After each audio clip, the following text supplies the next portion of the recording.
सावन का महीना शुरू होने वाला है और शिव भक्तों की सबसे बड़ी यात्रा कांवड़ यात्रा की तैयारियां जोरों पर है।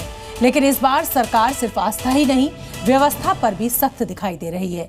खास तौर पर होटल और ढाबा संचालकों को लेकर सरकार ने नए आदेश जारी किए हैं, जिसमें अब सावन में दुकानों पर पहचान का टैग लगाना जरूरी होगा और अगर ऐसा नहीं किया गया तो सख्त कार्रवाई होगी। क्या है ये पूरा मामला, रिपोर्ट देखिए। सावन महीना पास, फिर दुकानों की पहचान जरूरी, दुकान पर लिखना होगा नाम। यूपी मंत्री का बयान, नॉनवेज दुकानदार रहें सावधान, भगवान की तस्वीर लगाने पर रोक, नियम तोड़ा तो होगी कार्रवाई। योगी के मंत्री की चेतावनी। कांवड़ यात्रा का काउंटडाउन शुरू हो चुका है, शिव भक्तों का इंतजार अब खत्म होने वाला है। गंगा तट से लेकर भोले के धाम तक की सड़कों पर बम बम भोले के जयकारों की गूंज सुनाई देने वाली है।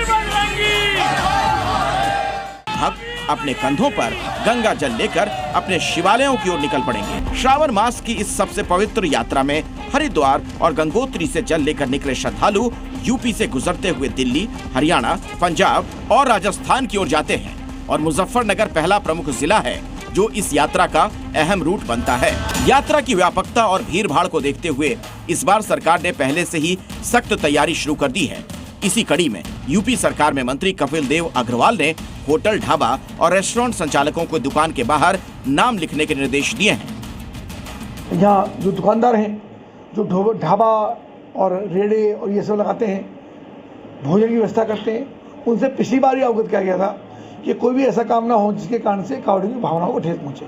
इसलिए अगर कोई जो भी ढाबा चलाने वाले, रेस्टोरेंट चलाने वाले लोग हैं, अपने रेस्टोरेंट के नाम लिखें, जो वेज हैं वो लिखें, जो नॉन वेज वो लिखें। मंत्री ने यह भी साफ किया कि सावन महीने में धार्मिक भावनाओं को ठेस पहुंचाने वाले किसी भी कृत्य को बर्दाश्त नहीं किया जाएगा।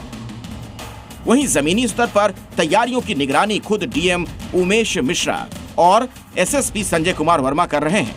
गंग नहर पटरी मार्ग पर लाइटिंग, बैरिकेडिंग, ट्रांसफार्मर सुरक्षा और पेड़ों की छटाई का काम तेजी से चल रहा है।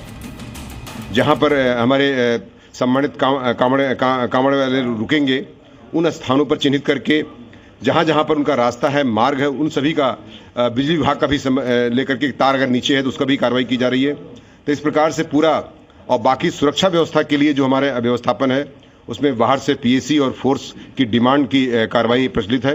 कांवड़ यात्रा सिर्फ आस्था नहीं बल्कि सुरक्षा और व्यवस्था की भी सबसे बड़ी परीक्षा होती है। लाखों की संख्या में शिव भक्त डीजे की धुन पर चलते हुए कई संवेदनशील इलाकों से गुजरते हैं, जिससे सांप्रदायिक माहौल बिगड़ने की आशंका बनी रहती है।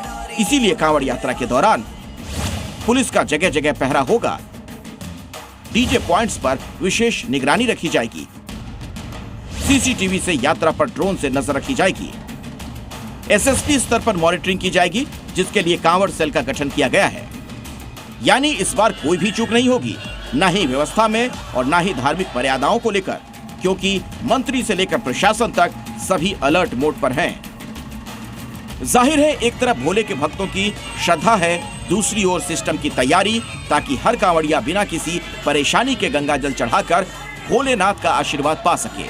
यही सावन का सार है और यही है इस बार योगी का फोर्स मॉडल। ब्यूरो रिपोर्ट, जी मीडिया। जी न्यूज।